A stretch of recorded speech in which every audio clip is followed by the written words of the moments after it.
नमस्कार। तो बहुत ही लंबे इंतजार के बाद फिर से हम लेके आ गए एक्सरसाइज 4.1 का पार्ट 4। यदि पार्ट 1, 2, 3 आप नहीं देखे हैं तो वीडियो की डिस्क्रिप्शन में आपको लिंक मिल जाएगा, एक बार जाकर जरूर देख लें।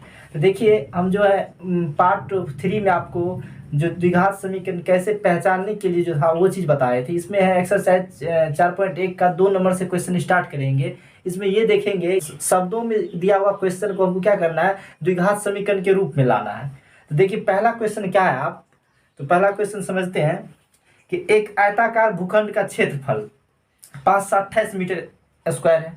एक आयताकार भूखंड है, समझिए पहले क्या है। एक आयताकार मान लीजिए भूखंड है, ठीक है, ये आयताकार भूखंड है।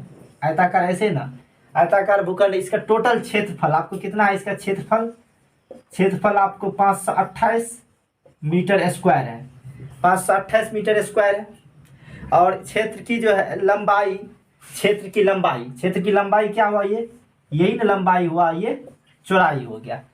एल और बी से इंडिकेट किए। क्षेत्र की लंबाई जो है मीटर में है, चौड़ाई के दुगुने से एक अधिक है। क्षेत्र की लंबाई जो ये है ना, ये जितना चौड़ाई होगा आपका, इससे क्या होगा, दुगुना से एक अधिक होगा। मान लीजिए इसका चौड़ाई अगर 2 कहते हैं, इसका लंबाई 2 दूना 4 जोड़ 1, यानी इसके दुगुना से एक अधिक। कह रहा है क्वेश्चन कि क्षेत्र की लंबाई जो है, क्षेत्र की लंबाई चौड़ाई के दुगुने से एक अधिक है। यानी लंबाई कितना है, चौड़ाई के दुगुना से एक अधिक है। अगर चौड़ाई कितना है, अगर 2 है तो इसका लंबाई क्या हो जाएगा, इसका दुगुना, और इससे एक अधिक हो जाएगा। तो आपको लगता है कि क्वेश्चन समझ गए होंगे। तो एक बार क्वेश्चन समझ गए तो चलिए अब इसको हम बनाते हैं। तो सबसे पहले इसमें हम क्या मानेंगे कि माना कि, देखिए क्या मानते हैं, माना कि आयताकार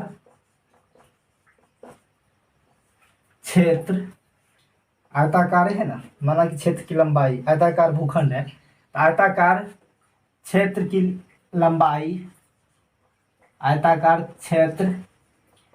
अब बताइए यहाँ पर क्षेत्र की लंबाई माने कि चौड़ाई माने, क्यों यहाँ पर, इसलिए कि यहाँ पर क्या रहा है, लंबाई जो है ना चौड़ाई के दुगुना से एक अधिक है ना, लंबाई चौड़ाई के दुगुना से एक अधिक है। तो किसको मानेंगे, चौड़ाई। अगर चौड़ाई मानते हैं तो क्या होगा हमको, लंबाई तब उसके दुगुना से एक अधिक होगा।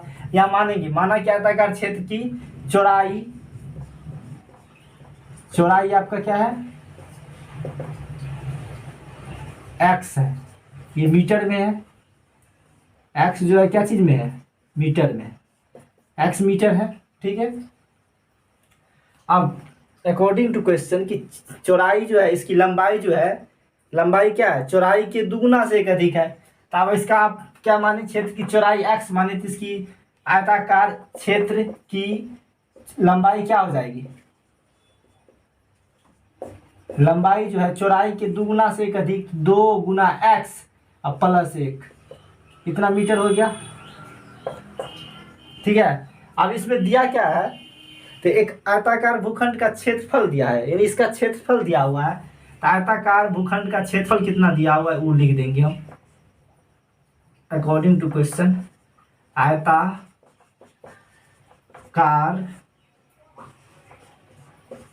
भूखंड का क्षेत्रफल कितना है, आयताकार भूखंड का क्षेत्रफल 528 मीटर स्क्वायर है, 528 मीटर स्क्वायर, ठीक।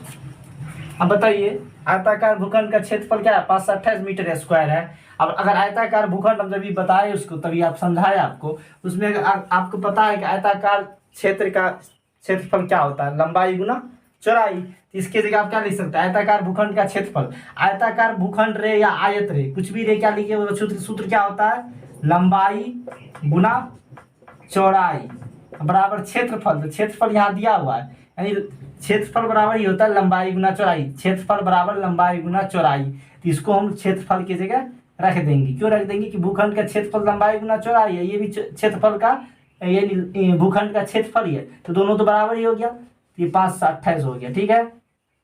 अब हम इसका जो है लंबाई कितना है, 2x + 1, ठीक है, और चौड़ाई कितना है, x, ये 528 बराबर में है। चलिए अब x से इसमें गुना करेंगे, ये 2x² + x बराबर 528।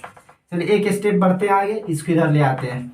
2x² प्लस x, इसको इधर लाएंगे तो माइनस 528 बराबर 0। क्या लिखेंगे? यह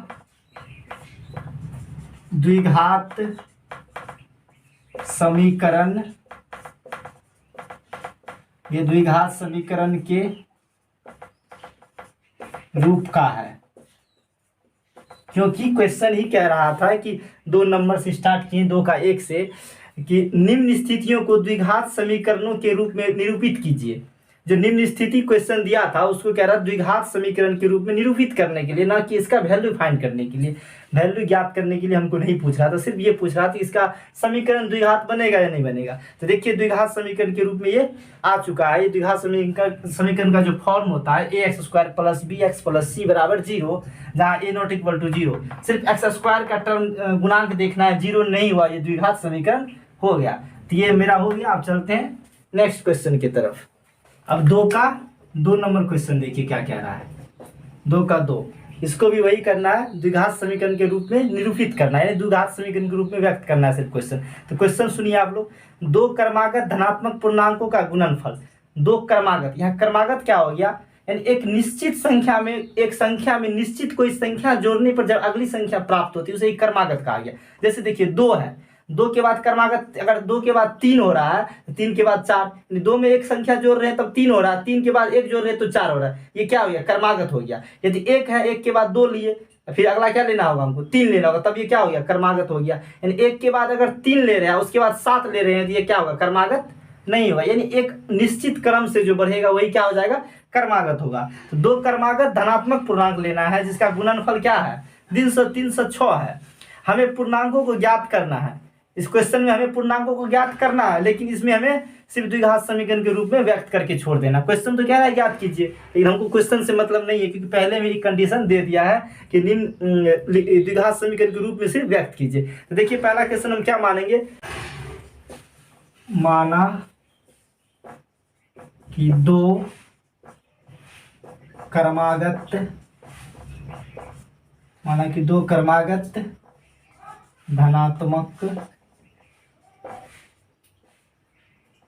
धनात्मक पूर्णांक क्रमशः क्या हो जाएगा भाई? x तथा x प्लस 1, यही ना होगा क्रमागत। अगर हमने क्या बोला आपको? निश्चित क्रम से जो बढ़े, यानी 2 होगा तो 2 के बाद 3, 3 के बाद 4, 4 के बाद 5, अगर जो भी होगा एक निश्चित क्रम से बढ़ना चाहिए क्रमागत। अब क्वेश्चन में क्या कह रहा है? अकॉर्डिंग टू क्वेश्चन क्या रहा है कि 2 क्रमागत धनात्मक पूर्णांकों का गुणनफल 306 है। तो क्या है? 2 क्रमागत धनात्मक पूर्णांकों का गुणनफल 2, देखिए जो जो क्वेश्चन में दिया है वो सब हम क्या कर रहे हैं? लिख रहे हैं। 2 क्रमागत धनात्मक पूर्णांकों का गुणनफल बराबर कितना है? 306 है। ठीक है, तो 2 क्रमागत धनात्मक पूर्णांक का गुणनफल मतलब गुना, तो x यही ना है आपका 2 गो x और x प्लस 1 का गुना कितना आना चाहिए? 306 आना चाहिए। अभी करेंगे तब तो आएगा। चलिए कीजिए, x को x से कीजिए, x² प्लस x को 1 से कीजिए। तो x ये सब चीज सीख चुके हैं आप पार्ट 3 में, बराबर 306। अब देखिए क्या करते हैं, इसको इधर ले आते हैं, x² प्लस x माइनस 306 बराबर 0। हम इसका क्या कर सकते हैं? वैल्यू ज्ञात कर सकते हैं, लेकिन वैल्यू ज्ञात करने के लिए नहीं हमको कह रहा, पहले लिख दिया 2 नंबर क्वेश्चन में कि निम्न स्थितियों को सिर्फ द्विघात समीकरण के रूप में व्यक्त करना। इससे आगे चैप्टर जो 4.2 करेंगे उसमें हम वैल्यू भी फाइंड करेंगे। तो देखिए इसमें लिख देंगे यह क्या, यह द्विघात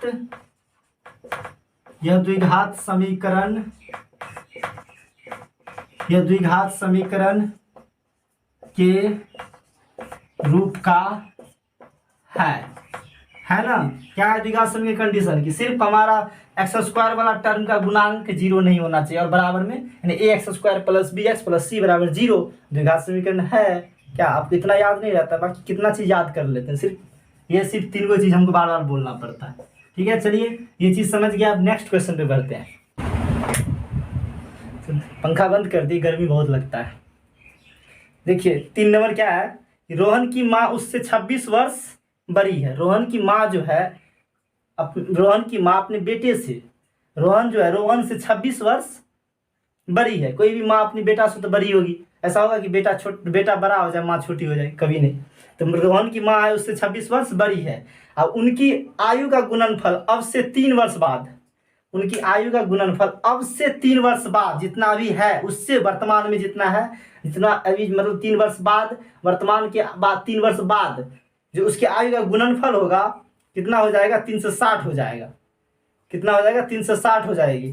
तो हमें रोहन की वर्तमान आयु ज्ञात करनी, हमें तो आयु इसमें ज्ञात करनी नहीं है कि क्वेश्चन कह रहा है ना, उसमें पहले कह दिया है कि सिर्फ स्थिति के रूप में, द्विघात समीकरण के रूप में व्यक्त करना है। तो देखिए क्वेश्चन स्टार्ट करते हैं। तो क्या मानेंगे इसमें हम, 3 नंबर है, 2 का 3। रोहन की माँ उससे 26 वर्ष बड़ी है, उनकी आयु का गुणनफल अब से अच्छा, रोहन की माँ जो है उससे रोहन से 26 वर्ष बड़ी है। रोहन से 26, पहले किसका आयु मानेंगे, रोहन की। तो माना कि रोहन की वर्तमान आयु, माना कि रोहन की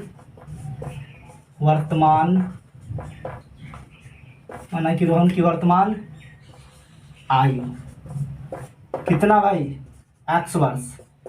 अब रोहन की माँ उससे 26 वर्ष बड़ी है ना, इसीलिए अब रोहन की वर्तमान आयु 26 वर्ष, तो उसकी माँ की आयु, रोहन की माँ की आयु कितनी हो जाएगी, x + 26। अब रोहन की माँ की आयु, रोहन की आयु वर्तमान आयु, रोहन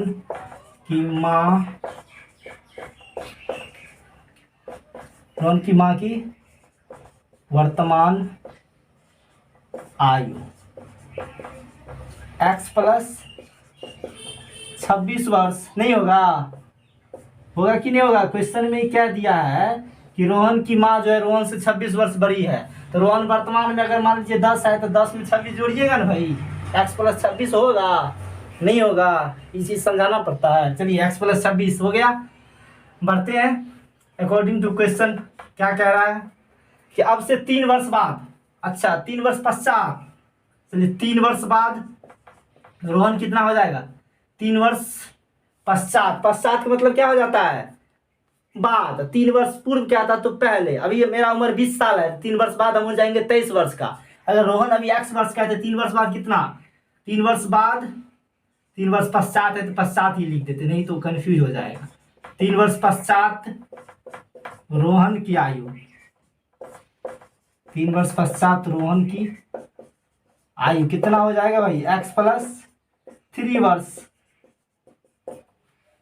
और फिर क्या हो जाएगा, 3 वर्ष पश्चात तो उसकी माँ भी बढ़ेगी, कि माँ उसकी छोटी रह जाएगी, उसकी माँ की भी आयु बढ़ेगी। तो 3 वर्ष पश्चात रोहन की माँ की आयु,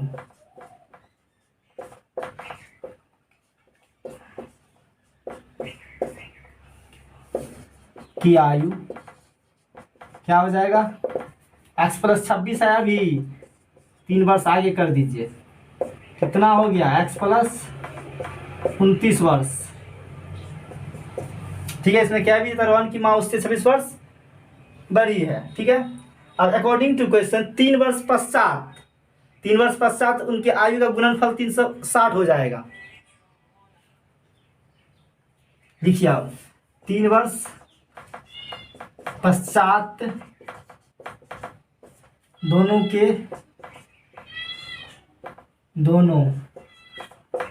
मतलब यहाँ पर रोहन की माँ और रोहन दोनों 3 वर्ष पश्चात दोनों के आयु का गुणनफल 360 है। 360 ही है भाई, 360 है। मत देखिएगा इसमें बना हुआ नहीं है, सिर्फ बुक देख रहे हैं, उतना डिजिटल चीज़ नहीं है मेरे पास ताकि हम क्वेश्चन भी ऊपर से देख सके, इसलिए हमको बुक लेके चलना पड़ता है साथ। 3 वर्ष पश्चात दोनों की आयु का गुणनफल 360। सिर्फ समझने में कोई प्रॉब्लम नहीं होना चाहिए, हम जैसे भी बताएं आपको समझ में आना चाहिए। 3 वर्ष पश्चात दोनों की आयु का गुणनफल, 3 वर्ष पश्चात क्या है, रोहन की आयु x + 3 और उसकी माँ की आयु x + 29 बराबर 360,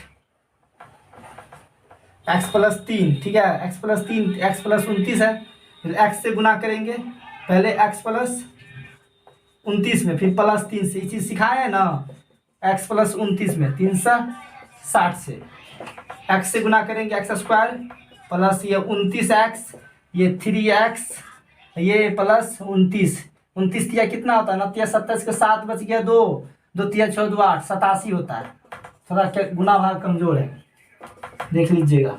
एक्स स्क्वायर 29 31 2 32, 32x प्लस 87 बराबर 360।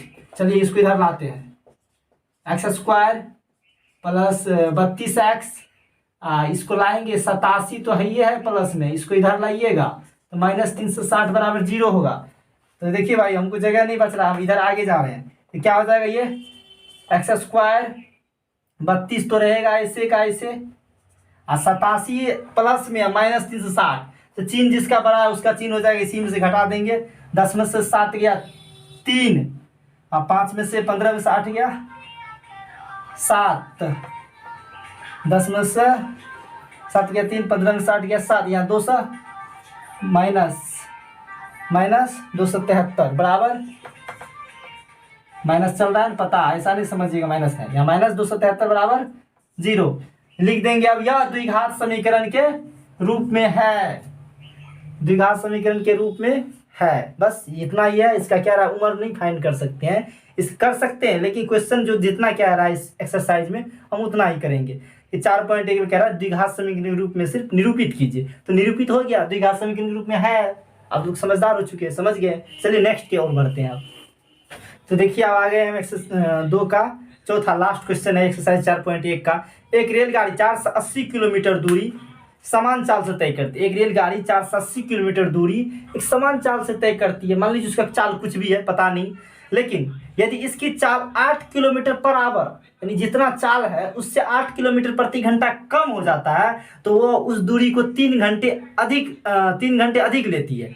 मान लीजिए कोई गाड़ी 10 के स्पीड से जा रहा है, आप उसको क्या कर दीजिएगा 7 के स्पीड से ले जाइएगा, तो 7 से जो स्पीड चलेगा उसको समय ज़्यादा लगेगा ना, यानी जो सामान्य चाल था उसका 10 था, उससे क्या करेगा, ज़्यादा समय लेगा। यही यहाँ पर कह रहा है कि सामान्य चाल से क्या होता है, जो चलता है तो जितना समय लगता है उससे 3 घंटे क्या लेते हैं, अधिक ले लेते हैं। चलिए हम इस क्वेश्चन को पहले बोर्ड पे लिखते हैं, तब समझ में आएगा आपको। सबसे पहले हम रेलगाड़ी की सामान्य चाल मानेंगे, 4 नंबर, वो रेड मार्क कर ले लिए, ब्लू लेना होगा। चलिए देखिए एक्सरसाइज 4 2 का 4 कह रहा है, तो माना कि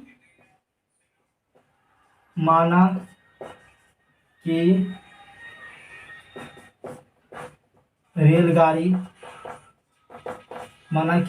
की सामान्य चाल x किलोमीटर पर आवर। कोई दिक्कत आपको नहीं, दिक्कत। दूरी कितना है, इसको दूरी है इसका 480। अब 480 किलोमीटर दूरी तय करने में समय कितना है तो निकाल ही लेते हैं, तो इसीलिए 480 किलोमीटर सामान्य चाल, 480 किलोमीटर दूरी तय करने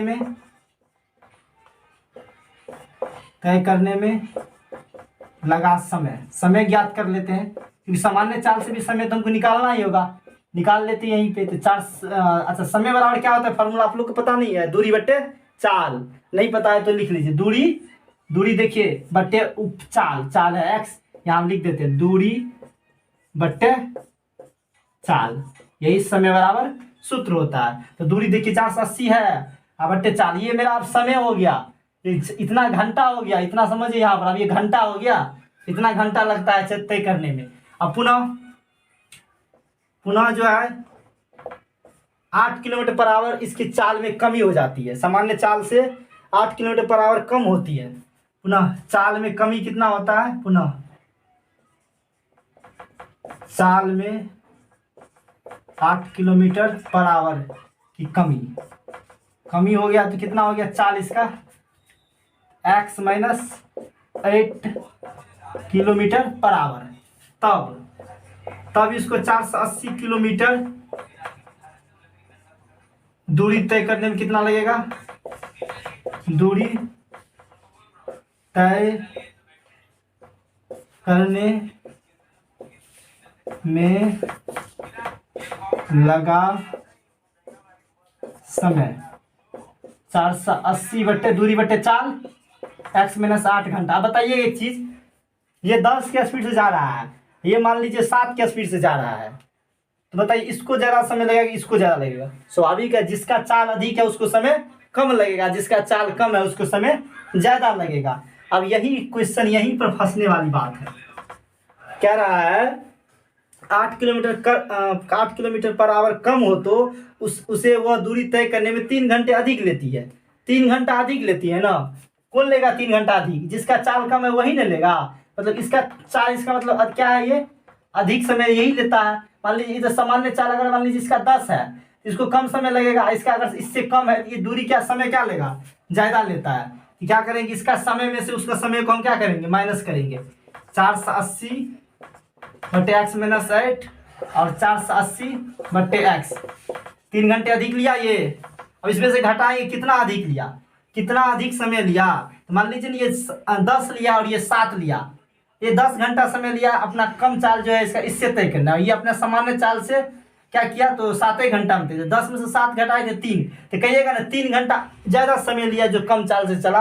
बराबर हुआ, चलिए बराबर हो गया। आप सॉल्व कीजिए, एलसीएम लीजिए, x इंटू एक्स माइनस 8। आप एलसीएम लेने में पूरी तरह से समझदार है, इससे भागा दीजिएगा, कट जाएगा, बचेगा 480 एक्स माइनस एक्स से कट गया 480 एक्स माइनस 8, कोई दिक्कत, बराबर 3।